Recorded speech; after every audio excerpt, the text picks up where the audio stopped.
given the landscape of the Metro, no reason to think why this team can't be a playoff contender. Well, we're in the offseason in the NHL world. We're also in the offseason in the college football world. But at Caesars, you guys now have win totals up for SEC, ACC, Big Ten, Big 12. Let's talk about the early action. What are you seeing for the win totals in college football so far? You know, we took a little bit longer than some other places to put up numbers because we thought putting up the right number was more important than putting up a number in general. And right now, you know, as far as the early action, there's no opinion. It's all based on what other people hung. And the good part about that is we can get people to bet what we want them to bet.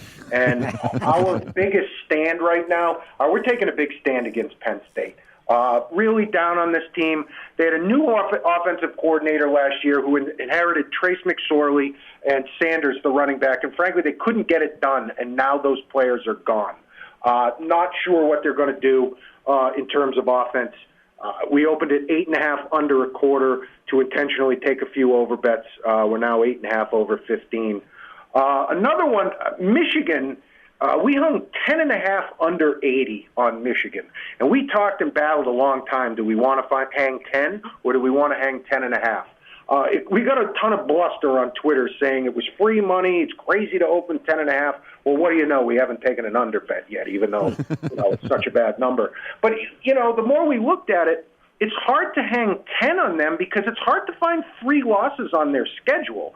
And frankly, 10-2 would be a super disappointment in our eyes. New offensive coordinator wants to run a spread offense, figures to suit Shea Patterson as he ran a similar style offense at Ole Miss. We're pretty high on Michigan, but surprisingly enough, no money on the under, even though everyone said it's free money. The other division in the Big Ten looks like a complete logjam. There's going to be a lot of hype on Nebraska, and it might turn out to be justified. Nebraska will be the big hype team. Wisconsin is always tough. Iowa always hangs around. I'm curious about Minnesota and whether there's been any movement on them. They're a team I like. I think the Golden Gophers might be a little bit under the radar, and I'm going on record as saying I think they're going to upset the apple cart and win that division. The division is wide open, and like the SEC, one side is far better than the other side. And, Minnesota, P.J. Fleck, well coached. We actually opened this. We kind of agree with you. We opened 7.5 over -50. Yeah. Very, positive feelings about this team this year. We took a couple of under bets. We're now 7.5 under 15. But again, I think that's more us being, more bullish on this team and there being lower numbers out there, kind of forcing the action. So it really sounds like from a bookmaking perspective, you're looking at college win totals. You don't care about your handle. You want your hold to be through the roof. And with the concept of everybody's just betting arbitrage, you really can set bettors up there. All right, yeah, you want to bet that here? Knock yourself out.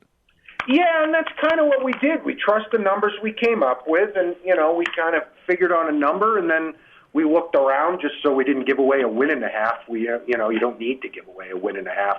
But another example of that is Missouri. Mm-hmm. Place out east hung these really early, and they kind of took a beating for hanging 6.5, I believe, on Missouri. That was a bad number. Which was absolutely ludicrous. And, we like this team, and we opened the highest in the world. We opened 8 over 15. We were actually going to open it higher, but there really wasn't any need because all the people that bet over 6.5 are going to bet under 8. So, we took some under money. We're now 8 under a quarter. And you look at their schedule, outside of the at Georgia game, which is a loss, they have a very advantageous schedule.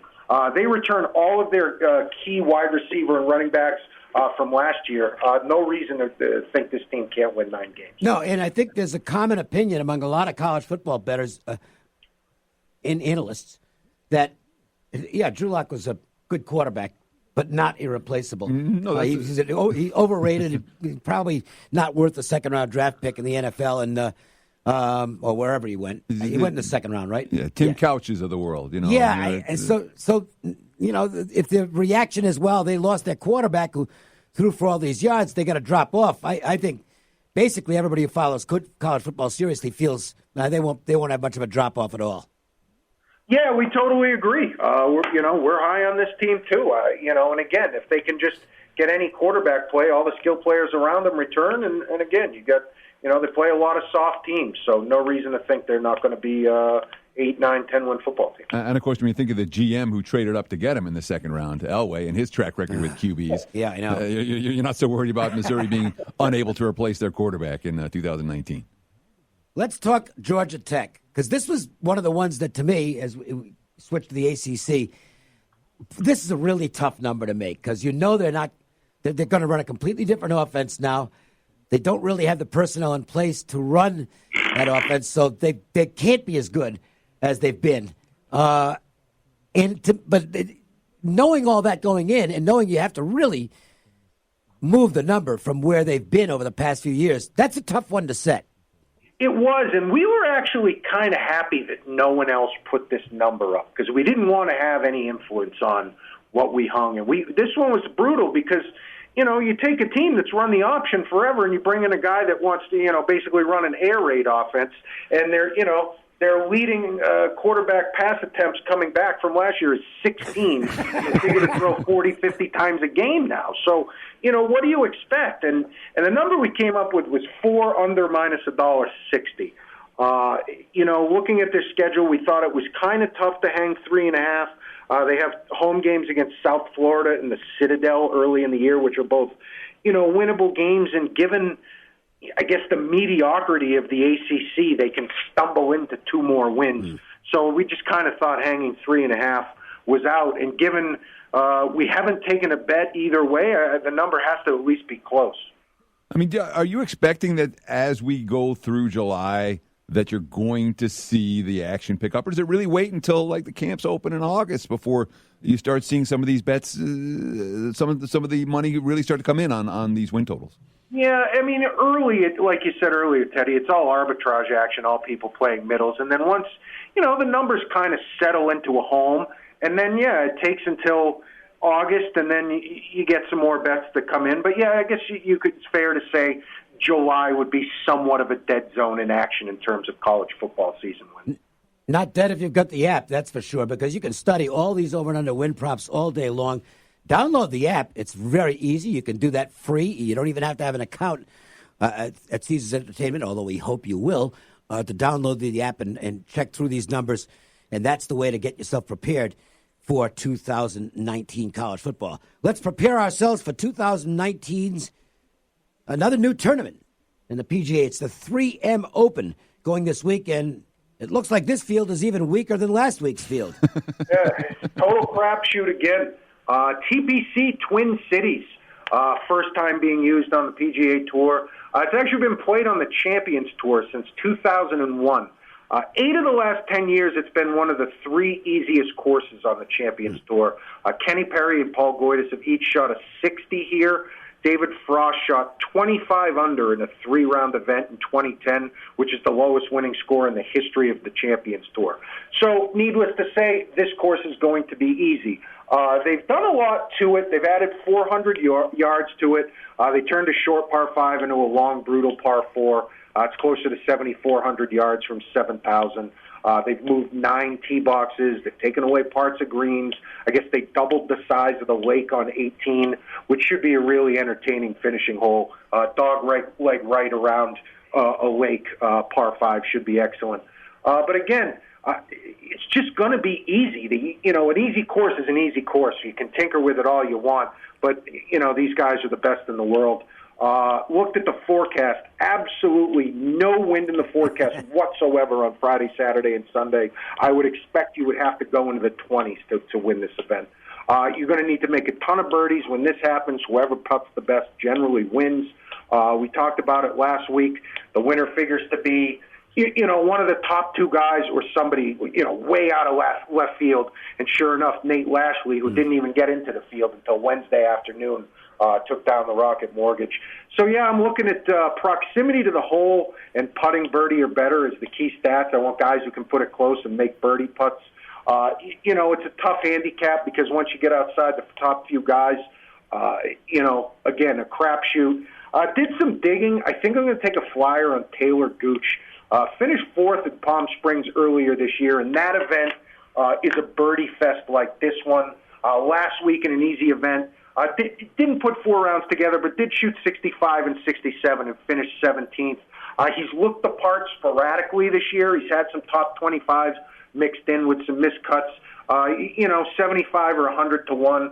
He's 10th on tour in proximity, top 25 in putting birdie for better. So again, your guess is as good as mine this week, but he's a guy I dug up that I think has a shot. Well, I mean, there's 3 clear favorites in the betting markets. You have Koepka, Day, and Matsuyama. Any of those 3 worth taking a small flyer on as chalk, or is this something where you're exclusively looking for some of the long shots?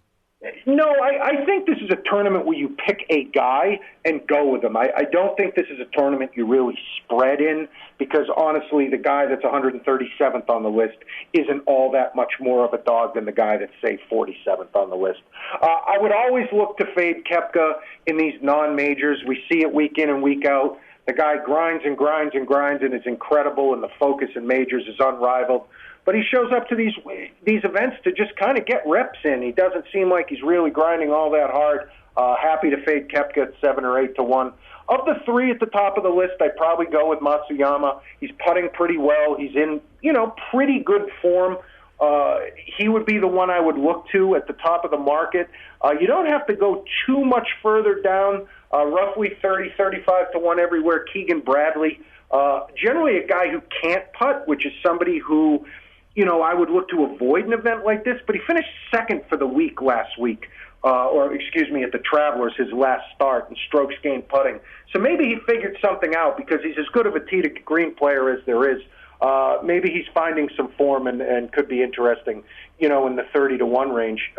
Again, after that, you just got to find a guy, make a case for him, and have a go because, there's no history here. My strategy it's the Patrick Cantley strategy for me. I got on him a couple of years ago and decided I'm just going to play him in every non-major until he wins.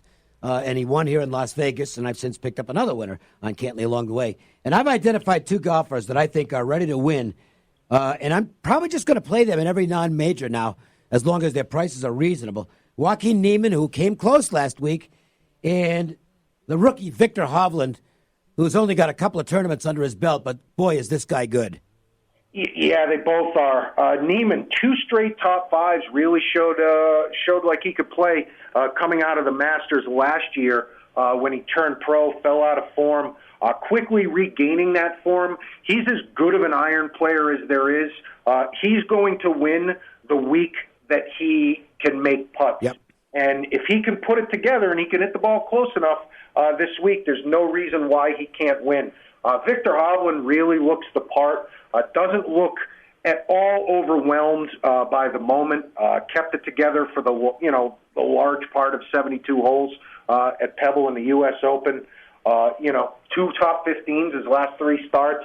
Yeah, I'm with you, Dave. I think this kid's going to win soon, and hopefully he does win soon because it's going to be like Tony Finau disease where you're one of the most talented guys in the world. You're the top 15 in the overall world golf ranking, and you're priced 20, 25 to 1, and you just refuses to win. So he's a guy that becomes unbettable. Hopefully Hovland wins sooner than later so we can cash that ticket before he turns into that guy. Jeff, let everybody know about all the exciting stuff that's available now at Caesars Entertainment throughout the valley here with their books in the entertainment ledger as well. Yeah, we got all kinds of stuff. As we talked about earlier, we had all these college football season wins. We're going to add Pac-12 and some others to the list tomorrow.